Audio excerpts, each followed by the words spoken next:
All right, today we're gonna start up here on your tongue jack. You've got two buttons on the front, one to turn the light on and off for hooking up and disconnecting in the dark. The next one here is gonna retract and extend out your tongue jack for disconnecting and connecting up to your vehicle. Down below that, you do have your 7-way connector here. This is gonna plug into your truck and provide you with your turn signals, your brake lights, your running lights, and it's gonna charge your battery when it's plugged in. You also have your 2 tow chains here in the saddles. Those are going to provide you a secure connection to your vehicle, as well as there's a carabiner here off to the side that is attached to your emergency brakes. If you connect this to your vehicle and for some reason this comes disconnected, it's going to tug out of this little box here, and that's going to lock the brakes up on your camper to keep them from rolling back down the highway. Behind that, you do have your 2 20-pound propane cylinders underneath this cover here. You can undo these locking bolts there to get to the cover of your propane. It's fed into the unit with an even flow regulator. The black arrow here, this black handle there, that is for your convenience, so that way you know which tank you're currently drawing from. There's also a dial on the front of the regulator that will go from red to green whenever it senses propane going through it. Whenever it gets empty, you can flip it over, open up the other tank, take the empty tank off to get it replaced or refilled.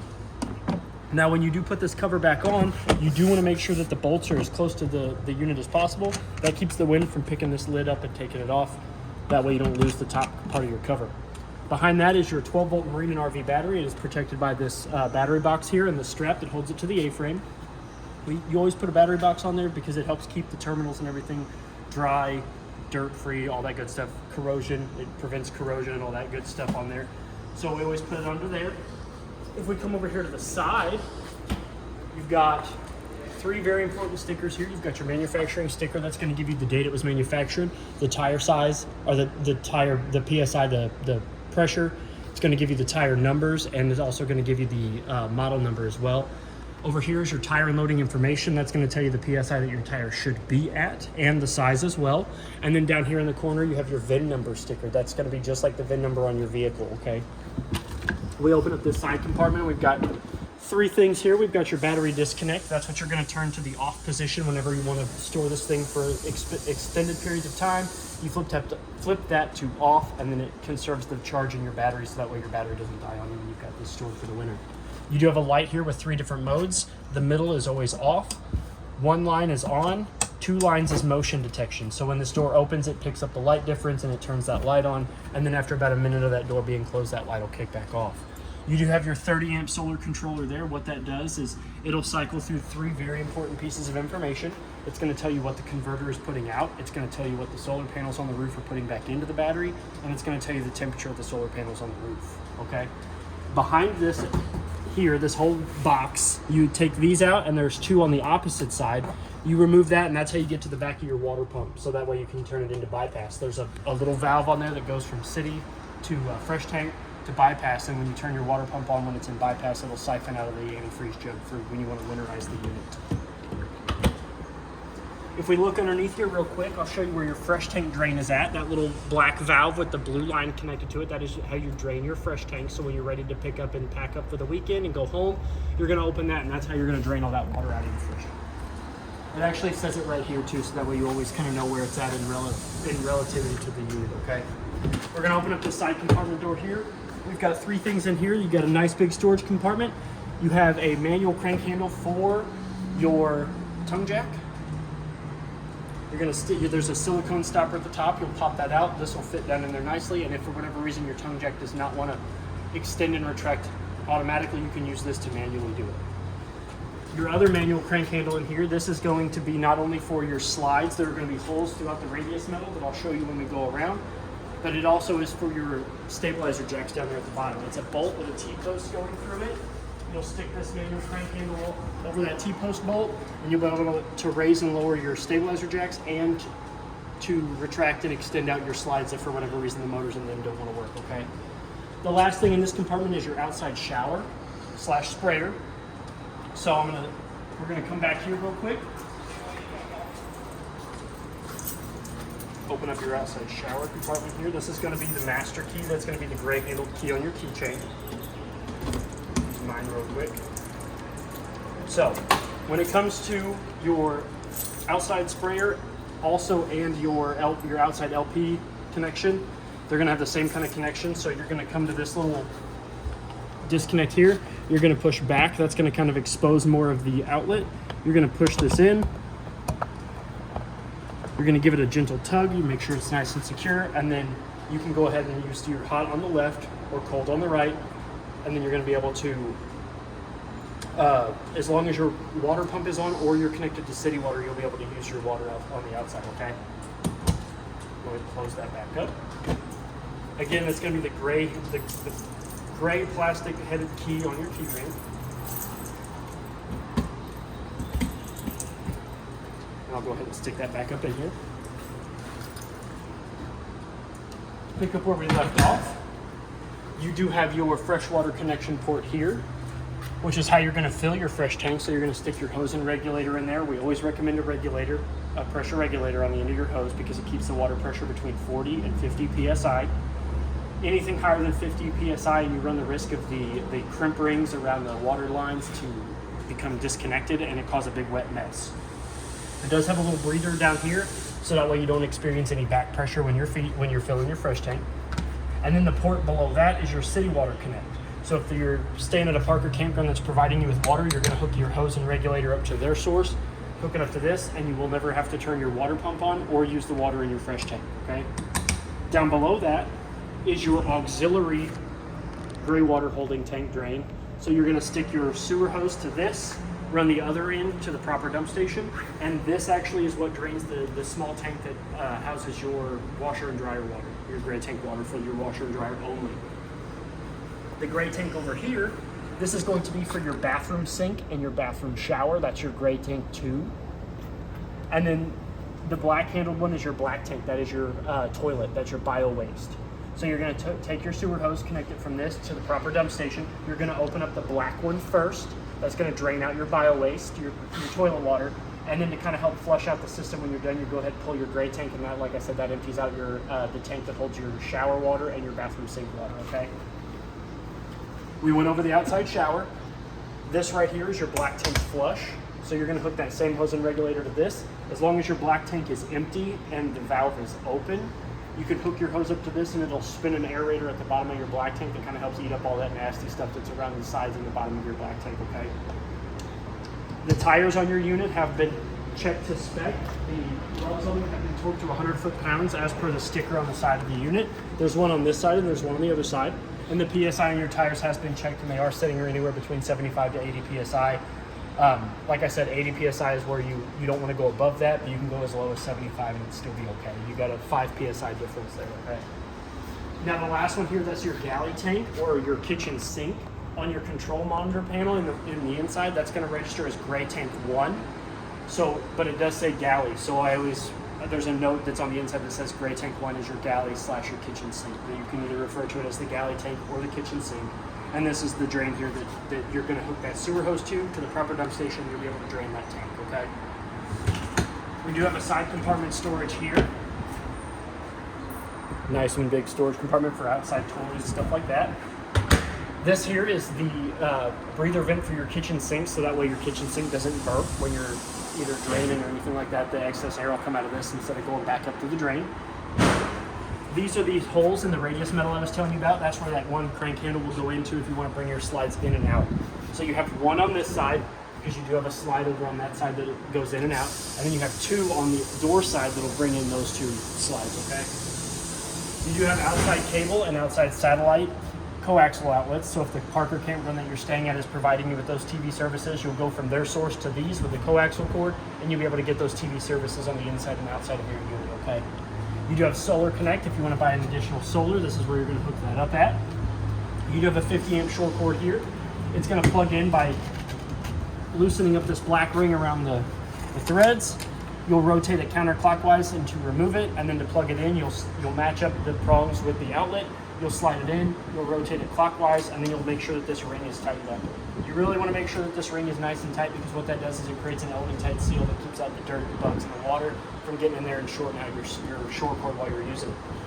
When you do get it plugged in, you'll notice that there is a green LED light that will illuminate, letting you know that there is power going to it. You do have a light up here above, so if you're plugging in the dark, so you get to your campground light, you can turn your light on so you can see what you're doing. And then behind that is your water heater compartment. I'll just walk through the spider web.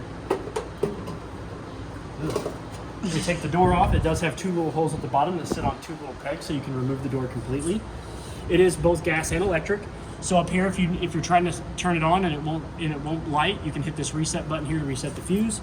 And then down here is your on and off button for electric. This is your heating element for electric. You do have a anode rod here. It's I always forget, 1 1/16? Yes, sir. 1 1/16. It's a 1 1/16 socket that you can use to do this and to take it off and put it back on. I always recommend Teflon tape if you're going to put it back on. You're going to take that out when you want to drain your water heater for winterization processes. And what that anode rod does is it's a rod that runs the length of the bottom of your water tank, and it eats up all the impurities in the water before it has any chance to do damage to your water heater tank, okay? If you want to make sure you have water in your water tank, your water heater, you can lift up on this pressure release valve here. And as soon as you see water coming out of that, you know you're safe to light. You never want to light your water heater on when it's empty. Stick that back on. Make sure the tap goes through the hole. Tug, flap it down, we're good to go. Come to the back of your unit. You do have a Lippert on-the-go ladder receiver for an extendable Lippert ladder that is rated up to 500 pounds, which is going to give you roof access. And I always say that because the roof is the life expectancy of your unit. The better shape your roof is in, the longer your camper will last. You want to get up there every 90 days. You want to check the lap sealer to make sure there's no cracks, holes, gouges, air bubbles that have popped, anything like that could get moisture in, because once water gets in, it's really hard to get it back out, and it's going to do prolonged damage to your unit as a whole. You do have a stove vent here, which when you are in travel, you do want to make sure that this is pressed down. When you're ready to use your vent, you're going to lift those tabs out, and that's going to allow your vent fan my brain left the station. That's going to allow the air from your fan to go out of your unit. If you leave this closed, you're not going to do anything to suck that up into your range, okay? So you do want to make sure that this is closed when you are ready to travel again, and it just presses in. You do have a bracket for a Voyager Y-Sight backup camera if you do want to purchase those from the store here. You have a license plate bracket underneath your left turn signal brake light. And then back here is your furnace vent. So you've got air that goes in the top and hot air that comes out of the bottom. This does get hot enough, this whole panel here does get hot enough to scorch your skin, to curl the hair on your arms. So I always recommend, if you've got little ones, people hanging out of your camper when you've got your furnace on, tell them to stay away from this if your furnace is running. Another good investment is the mud dauber screens. There are 2 little dome screens that go over each one of these to keep the mud daubers from going in there, building nests, and inviting their family.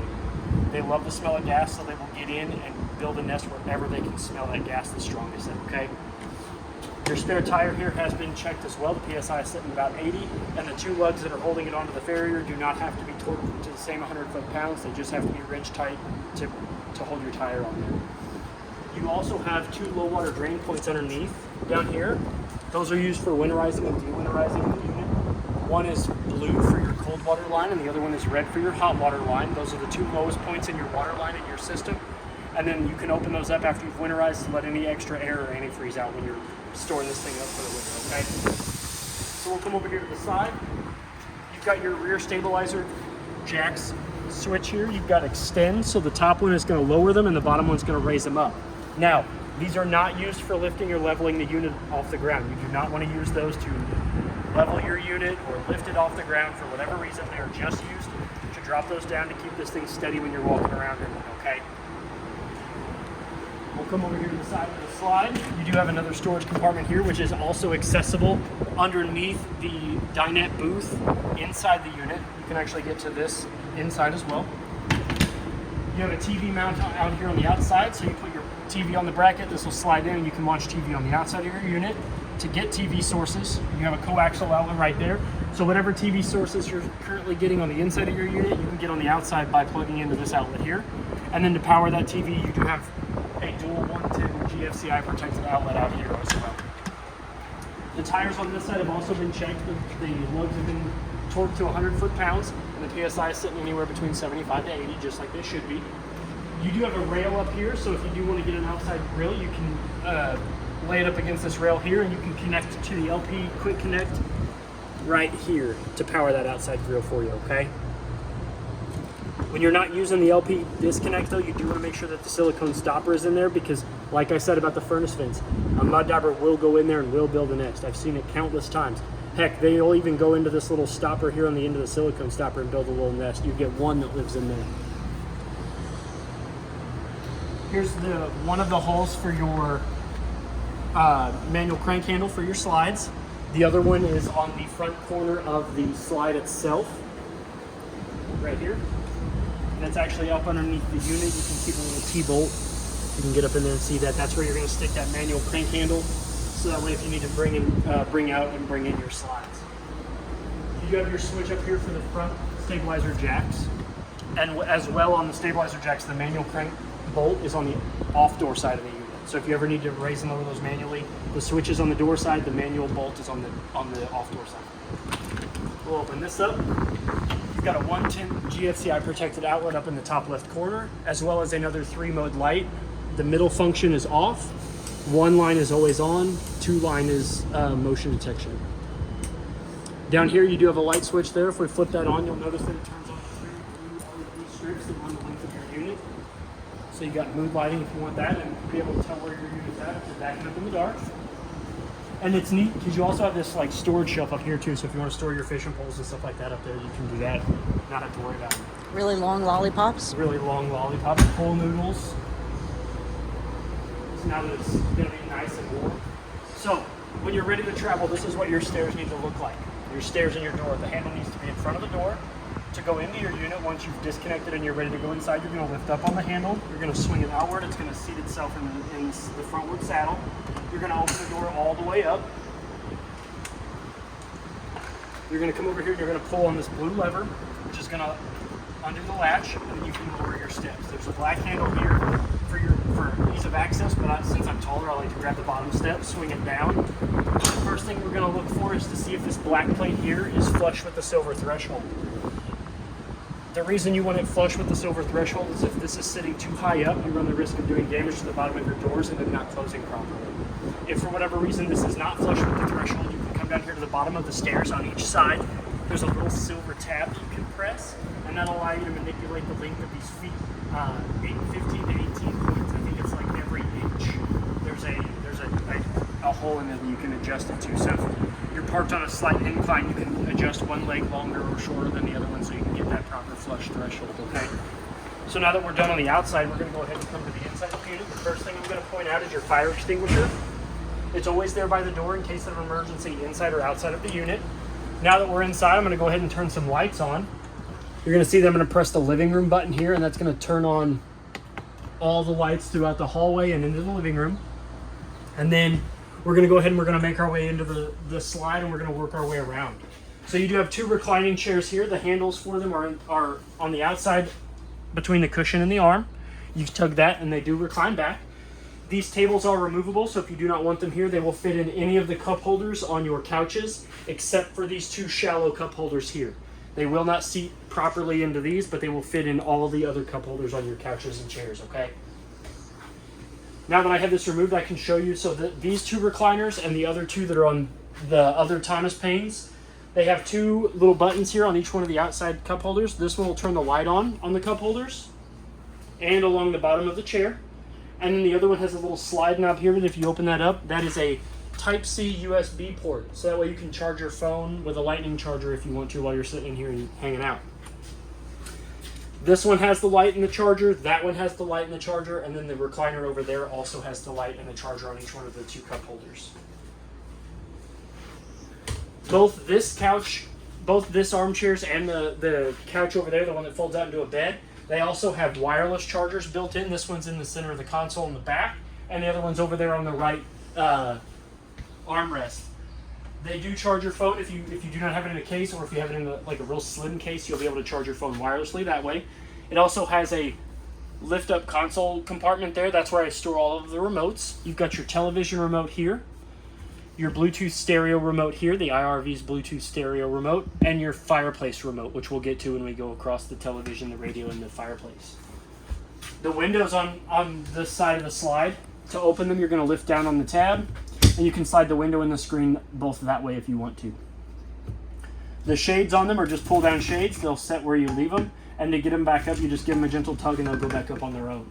If that, for whatever reason, this doesn't want to go back up or it has a hard time going up, up underneath the protective covers there is like a little toothed dial. You can adjust that, and that will adjust the speed and the severity of which they go up and down, okay? Same goes for this window here. You're going to lift up on the center tab, and the window and the screen can both come this direction. And technically that one's big enough for a fire escape Yes, window. this one and the one behind the kitchen booth seating is also can be used as a secondary fire escape. You do have 2 manual push-button lights above the armchairs. So that way if you want to sit and eat or work or do anything like that where you need light, you can turn those on. Your kitchen booth seating here, we're going to go ahead and I'm going to show you all the stuff before I put the table on, then I'll show you how to turn the table on. You do have a light up here that you press on. Now, you don't have to worry, I've hit my head on this a couple times, but this is plastic, so you don't have to worry about this breaking if you hit your head on it. But the light bulb inside is glass, so you don't want to really mess with that, but this is plastic, so that way you don't have to worry about your noggin. You can remove these cushions here, and you can have access to, again, that outside slide compartment that we went over. This one does not move. This one is stapled down, but the 2 underneath the other one are removable. So you can lift out this cushion, and you can get to more storage. So you've got this one here. And then this one also gets up and removed.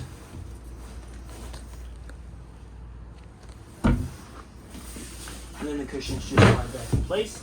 And then if you notice, you do have a bracket there. That is also for the table, which I'm going to show you now. So I'm going to take this mount here. I'm going to slide that into the bracket. That's going to sit flush inside that due to the curvature of the brackets. I'm also going to point out before I put the table on that you do have a GFCI protected 110 outlet there. And you're going to take the tabletop, you're going to take the post, and you're going to put it right there in that hole. There's no rotating, it's just friction held in there. Once you have that in there, you can sit comfortably 3 to 4 people, and you can also spin it.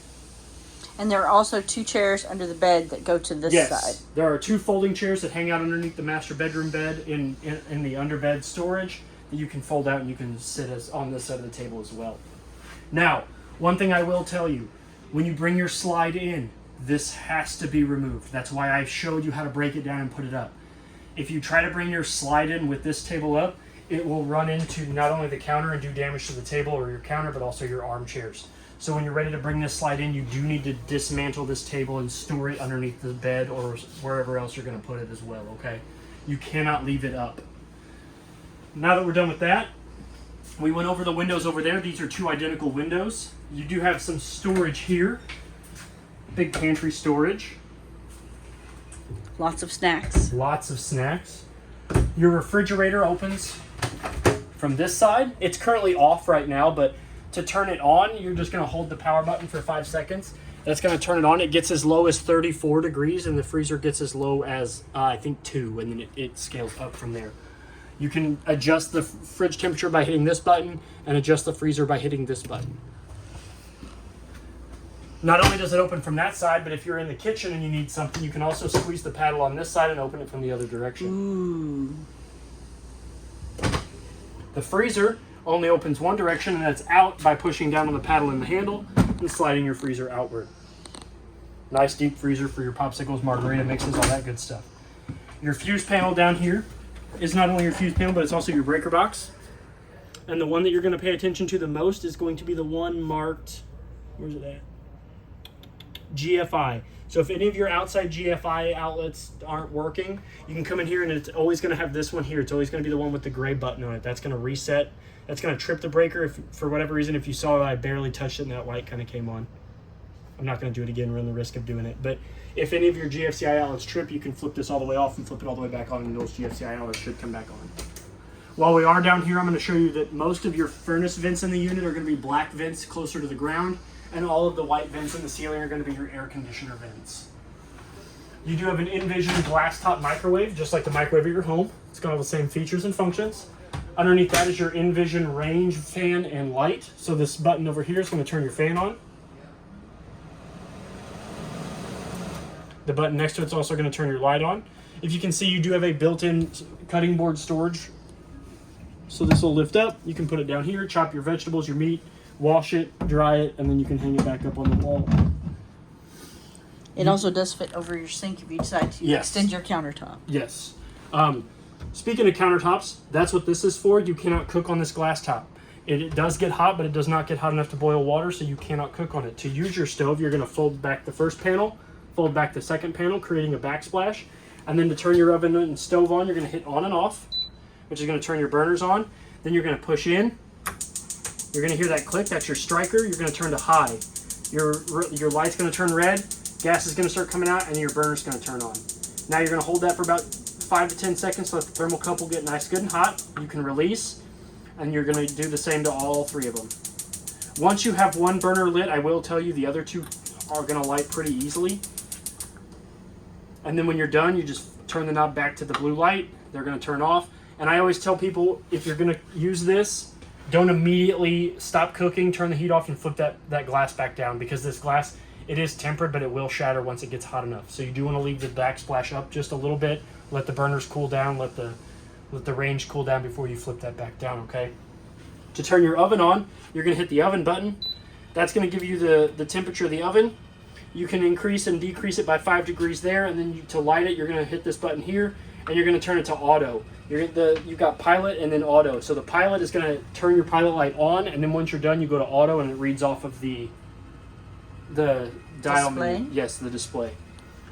And then to turn them all off, you just hit the off, that all goes off, and then you're ready to go. When you do light your oven, I always tell people, never light your oven with the door closed. You always want to let the door open, because any sort of gas buildup in there, when that pilot light lights up, it's gonna that gas is under pressure, and it's gonna create a big old fireball. We didn't have the burners on all that long, so I'm gonna go ahead and lower this back down. Turn my light off. You do have a really large kitchen window here. Opens the same way as all the other ones. Flip the latch down, you can bring them towards the front of the unit. Got plenty of overhead storage here for your appliances, your plates, your bowls, your pans. Big overhead storage. Again, you do have several air conditioning vents here in the kitchen. Your vent fan, so if things get hairy in the kitchen, say you're burning water, like me, there's no fan, because you do have a fan above the stove, but this does open. To close it, you pull down on the handle, feed the teeth back into some of the grooves, and you can adjust that. So, I mean, you want it barely open. Now, I will tell you that there is no max air cover over this, so if you're going to open this up in the rain, just be prepared to get wet, okay? So now we're going to go over the storage. You have 3 pull-out drawers here. This one has your owner's bag in it that has all your manuals, all of your hardware for your, like the feet for your TV, the screws for that, all of your installation guides for your smoke detector, your water heater, all that good stuff. All the paperwork is in this bag here. 2 more of the same size pull-out drawers here. You have a 110 outlet here behind me, so you can plug in your coffee maker, all that good stuff. You also have your LP detector down there near the floor. Now, I always tell people, they say recommend every 90 days, just like the roof, but I tell you, check it every time you're going to use your unit, every weekend. Even when you're going to fill up with groceries, when you're in here stocking everything up to go for the weekend, test that, your smoke detector, and check your fire extinguisher, okay? It's going to be a good practice. You hit that test button, it beeps a couple times, and then the light will go solid green, and then you know you're good to go. More storage underneath the sink. I had that towel there, so because I was fixing something, but it's fixed, so I can remove it. I didn't want it leaking on the wood. You've got a nice big stainless steel basin sink here, just a standard stopper, just like the one at home. I almost called it a shower head. I guess you could take a shower in here if you wanted to. If you're really tiny. If you're really tiny. Your faucet can come off of that arm, and the arm can swivel out of the way. To draw water, you're going to pull outward. You've got hot all the way to the left, cold all the way to the right, and then once you have the water on, you can actually click this button and turn it from a sprayer to a faucet. And then when you're done... If you want a bath instead of a shower? Yeah, you want a bath, you can fill up your bath tank. You do have a USB and USB-C and GFCI protected 110 outlet there on the countertop, so that way you can plug in any other, like you're in here cooking, you're watching, I don't know, Paula Deen, some Rachel Ray. Yeah, you can watch your recipes while you're cooking. Another GFCI protected 110 outlet there. Another furnace vent here in the floor. We went over the other chair, but you have these 2 reclining chairs here. The handles are there on the outside arms, as well as the lights and the little slide knobs that are hiding your USB-C type chargers. You have a window here that opens the same way. Flip down the knob, go towards the front of the unit. Your bed slide here does have a fire escape window. Flip this knob down here to open the regular window, and then if you ever do need to vacate out of this window, you lift up on those two red knobs and this window can slide open, so that way you can go out preferably feet first. These two windows here open the same way with the little knob in the center. You flip it up, that one you flip down. That window goes out, and so does this one. They go out that towards the slide. You've got two manual push button lights here up on the ceiling. Your two cup holders, which do fit those two TV trays that go into that one. You've got your wireless charger over here. And then this couch, actually you can remove these cushions. We'll stick them over here on this real quick. This actually becomes a secondary sleeping option. So you're gonna grab a hold of the bottom of the cushions, pull up and out. The legs are gonna swivel out, set this down. Then you come up here to the back and this will rotate down. So that way you have a secondary sleeping option. Now, if you are going to use the secondary sleeping option, do not turn on your fireplace because the heat from the fireplace will melt the vinyl on your couches, okay? So just remember to not turn that on when you are having your secondary sleeping option. Too close together. To turn it back into a couch, you're going to lift up the back. You're going to lift up the whole bed. You're going to swing the feet back in. It's going to fold there in the middle. Lay that flat. And then the back cushions have little Velcro spots. This is the whole Velcro spot. You can just stick it back on the couch. And then this one has your groovy.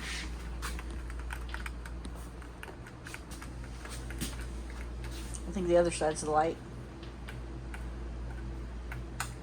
There you go. Turns the light on. The other one turns the light on. Yep, and then you also have a USB port there as well. So if whoever is sleeping here can charge their phone either with the wireless or through the USB port. You've got your entertainment system here. Big, nice entertainment cabinet here for all your movies, books, games, all that good stuff while you're camping. Above head storage for DVDs, games, all that good stuff. Your television, which the remote is in the recliner's center console. Now behind that is there's a 110 outlet and a coaxial outlet. So we'll go ahead and lift this TV up and out. If you can see over here on the side, that is your antenna booster coaxial outlet. That is the only one in the unit, and it's very important because when that light is on and the coaxial is in the bottom outlet, that is how you get your antenna. You can get about 46 antenna channels. If you want to get cable and satellite, like if the park is providing that to you or you have your own cable or satellite, you undo the coaxial, you put it in the top outlet, and you turn that button off. Off and the top outlet is cable and satellite. Bottom outlet and light on is antenna. The bottom, there's a 110 outlet there at the bottom, so that way you can charge that. And then this right here, this HDMI cord, what that does is it actually allows you to connect your stereo to the TV, so that way you can get surround sound in your unit. So that way if you're watching something and you want to have sound, you can actually do it that way as well. Push that TV back in.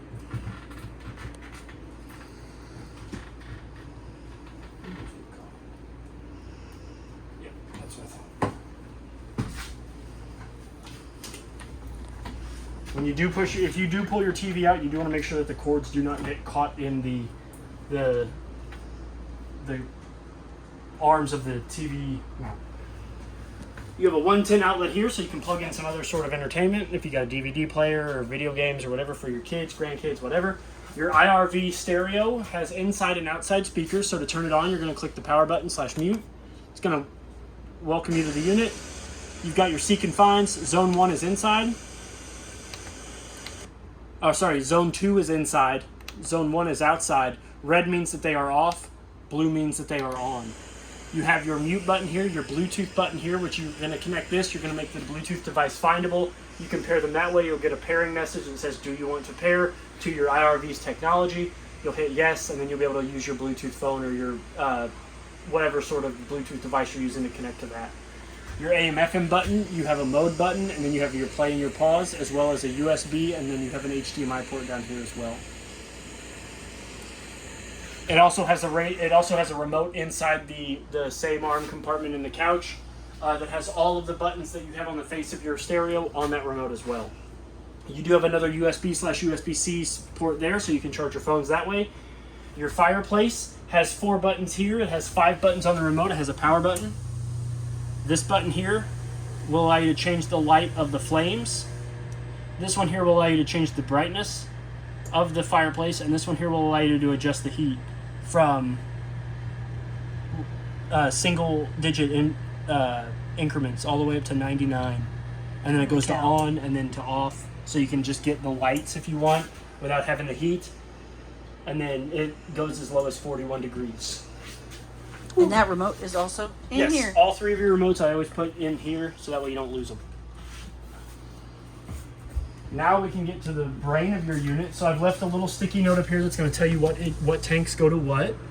So if you look down here on these 6 buttons here, so you've got your battery button, which is always going to show you full if it's plugged into the 50 amp service. If you want an accurate battery reading from your control panel, undo the short cord. Your fresh tank button here is going to read your fresh tank. That's going to go off the empty 1/3, 2/3 full. Black is your toilet. Auxiliary is your washer and dryer. Gray 1 is your galley. And gray 2 is your bathroom and kitchen, your bathroom sink and your bathroom shower. Now, this is your Bluetooth button here, so you can actually pair your phone. You'll scan this QR code here. You'll download the app, and then you can pair it to Bluetooth, so that way you can control all of your lights and stuff if you're outside hanging out and you want to turn your lights on, all that good stuff. You can monitor your tank levels through that app as well. Next button down here is the utilities category. You've got your water pump, which if you press that, as long as your water pump is not in bypass, you turn this on, it will immediately start siphoning from the fresh tank to fill the lines of your unit with water from the fresh tank, okay? And it's not in bypass now. Bypass is only used for winterizing and dewinterizing the unit, okay? You've got your water heater button. This is your water heater on gas. So the switch outside in the water heater compartment was for electric. This turns it on gas. If you hit this button here, you've got a little DSI fault light that'll turn on. What that does is it'll stay on for about, it'll turn on after about 30 seconds. It'll stay on for about 30 seconds, and then you'll hear a click sound from your compartment. That is the pilot light attempting to light. It'll turn off, the DSI fault light will turn off once the water heater lights, and then that way you know you're good to use your water heater. The next button next to that is the tank heaters button. Let me turn this back on real quick. You can turn it, you can wake it back up by hitting any of the buttons. The tank heaters button is all of your holding tanks have a heating element at the bottom of them that is just used to keep your holding tanks from freezing. It is not an alternative to your water heater. It just keeps them above 32 degrees, okay? The next button, as you can see, is your living room. These are your lights category. So you've got your living room, which if we press that, it turns off all the units in your living room light, all your ceiling lights. You've also got your awning light, which is going to be this awning here. You have 2 awnings on this unit. They are going to be on the sides of your unit right there. And then as well as the awning too. It has the same lights on the awning that's built into the slide. You have an awning that's on the dinette slide as well that will come out. So you have 2 awnings and you can have much better shade and protection from rain and the sun and stuff like that when you're outside. Speaking of the awnings, so to get to your awnings, you've got to right select and left select and right select. You're going to notice that when you hit these buttons, you're going to cycle through these 5 little LEDs. So you've got slide 1, which is going to be the dinette slide. Slide 2, which is going to be that couch over there. And then slide 3, which is going to be the master bedroom. You've got awning 1, which is this awning here.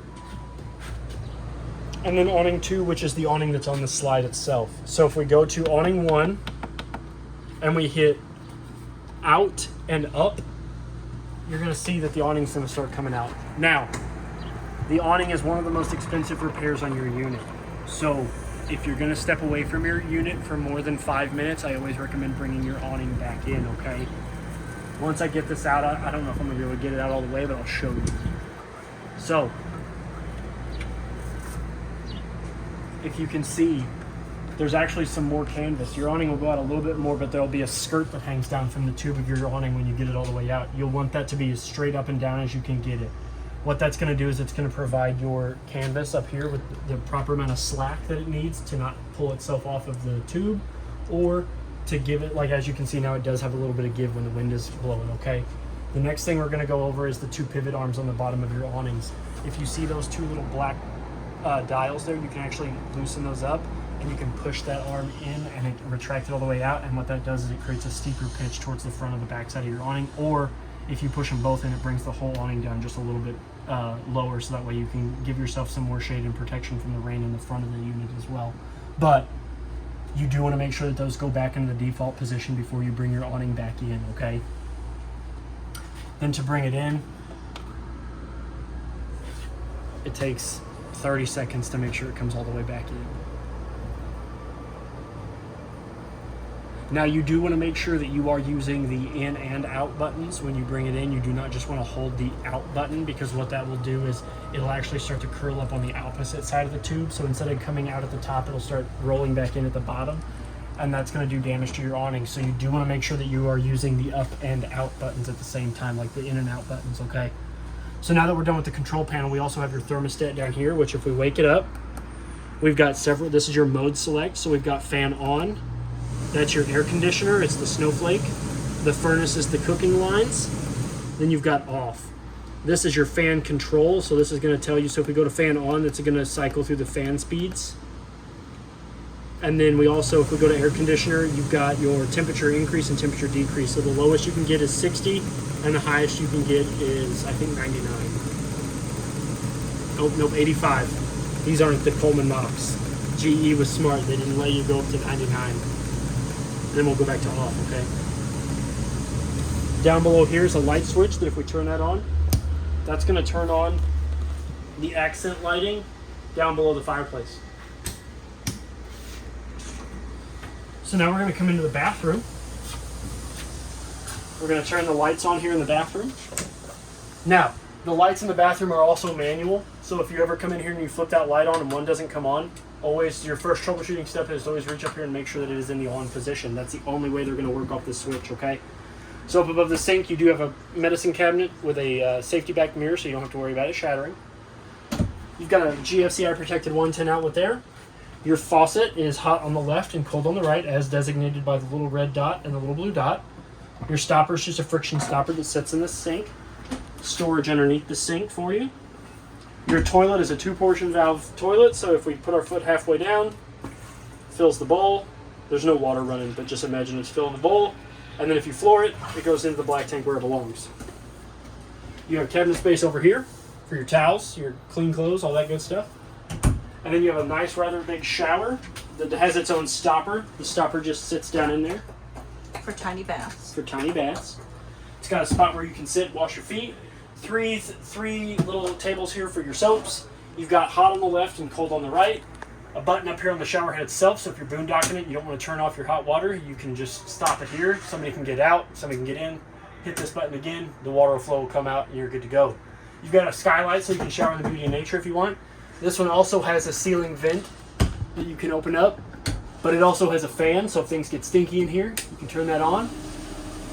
Again though, this one does not have a max air cover on it, so if you do turn this on when it's raining, be prepared to get wet. Of course, I think I'd rather deal with being a little bit wet than my significant other being mad at me that I stunk right out of the camper. And then your shower has a latch that you're going to drag all the way over. You're going to cinch it shut. And then if you're on the inside of your shower, you're going to open it by pulling towards yourself. And if you're on the outside of this, you're going to push in on the handle, and it will allow you to slide that curtain open. Is that for if the person inside can't get out? Yes. Like me. For the longest time, I could not open and close those for the life of me. Last but not least is your bedroom. So the light switch for your bedroom is all the way over here. You do have a thermostat over here, but this one's only going to go to air. Oh no, it does have a furnace. But so the furnace in this one is going to the furnace doesn't. It has a furnace function, but you actually don't have a furnace in it, so it's not going to turn on. So you can just go to off and then air. You've got your fan select and your temperature increase and decrease, just like the one on the outside. This is your light. You have a 110 GFCI protected outlet down there as well. Your door here is a sliding door that you do need to undo the travel lock to open and close. It'll slide all the way against the door. Slide it all the way open. Hi, how are you doing? Hello.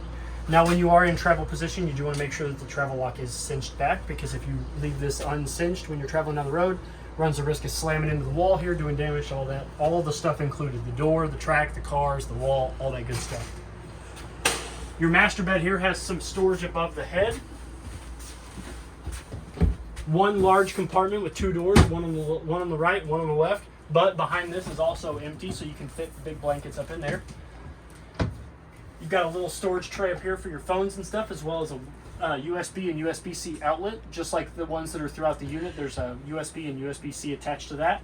2 manual push-button lights above the bed, one on the left, one on the right. 2 of the small window-latched, smaller windows like we went into in the slides with the pull-down shades. To open them up, you lift up on the tabs, slide all the way towards the slide, the wall of the slide, open those up and close those up.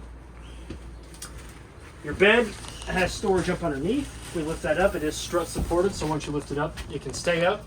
Those are your 2 folding chairs. That is also where I recommend you putting the tabletop and the bracket for your tabletop when you're in travel position, so that way you don't smash those. You've got a 110 outlet on that side of the bed as well, so those are for your CPAP machines, your alarm clocks, your phone chargers, anything like that.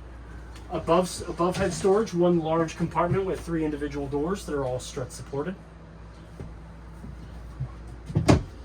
You've got his and hers closets on either side. Push button lights. Now, whoever gets this one is also going to have to deal with the fact that this is where the washer and dryer go. Your washer and dryer hookup is your washer hookup is over here, and then I would assume that this is your dryer hookup spot. Yeah, this is your dryer hookup spot because they've got 110 outlet over here and 110 outlet over here. So you've got your washer and your dryer.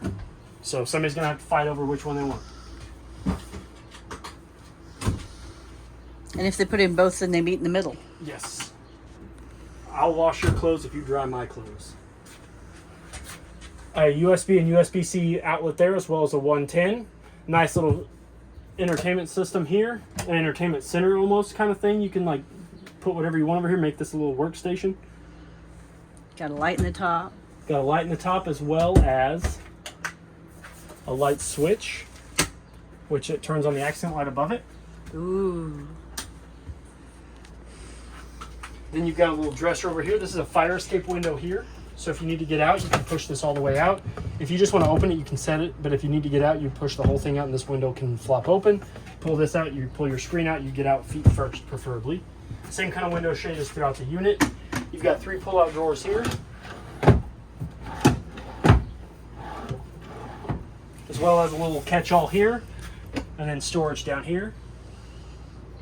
And then last but not least, you've got your TV backer, which is where you can put your TV mount. And then to power your TV, you've got a GFCI protected 110 outlet there and a coaxial outlet. But, so the thing about this coaxial outlet is this will only pick up whatever the living room one is picking up. So if you've got antenna in there, you're only going to get antenna in here, so as with the cable and satellite. So it's always important that you make sure that you have it set to the right one. That way you can get the proper TV channels. And this is your air conditioner. So you have one in here and then one in the living room. To open them up, you're going to push in these little tabs. This can drop down, and you have a filter that's in behind this that you do want to make sure is clean from time to time, because the cleaner that filter, the better your air conditioner will work. You know how many times people will be like, my air conditioner's not blowing cold. Did you clean the filter? No. Clean the filter and then call me back.